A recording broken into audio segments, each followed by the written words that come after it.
রাত 12টা থেকে আজকে ব্লগটা স্টার্ট করছি। আজকে হচ্ছে আমাদের পোকোসোনার 3rd বার্থডে। তো কেক কাট করছিল রাত 12টায়, তখন ভিডিও কল করেছিল। আর বাড়িতে একটা অনুষ্ঠান হলে কত কাজ থাকে জানোই, আমি তাই দিদাদেরকে একটুখানি হেল্প করছিলাম। আর রুটিটা ফুলেছে দেখে আমার তো মনে কি খুশি।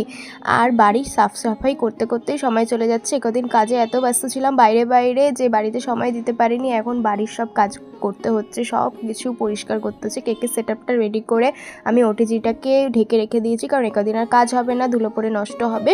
এদিকে দিদারাও কিন্তু ভীষণ ব্যস্ত, বাড়ির সবাই খুব ব্যস্ত। এখানে বাসন কোসন সব মাজা হচ্ছে। বাবা আবার এটা নিয়ে এসে নতুন, যেটা সম্পূর্ণ নিরামিষ রাখা হবে। আমাদের বাড়িতে যখনই পুজো হয় একটা করে নতুন জিনিস কিন্তু করা হয়।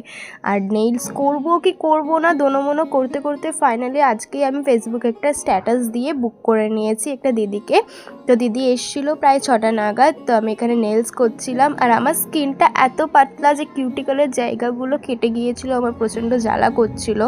আর তারপরে রূপু এসেছিলো মেহেন্দি পরাতে। বাবা তখন একটু বেরিয়েছিল, আমাকে দোকানে বসতে বলেছিল, তাই দোকানে বসেই ও পরানো স্টার্ট করে দিয়েছে। রাতে ছিল আজকে বিরিয়ানি ট্রিট ফ্রম দিদা।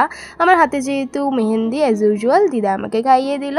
That's for today. দেখা হচ্ছে অন্য ব্লগে। টাটা।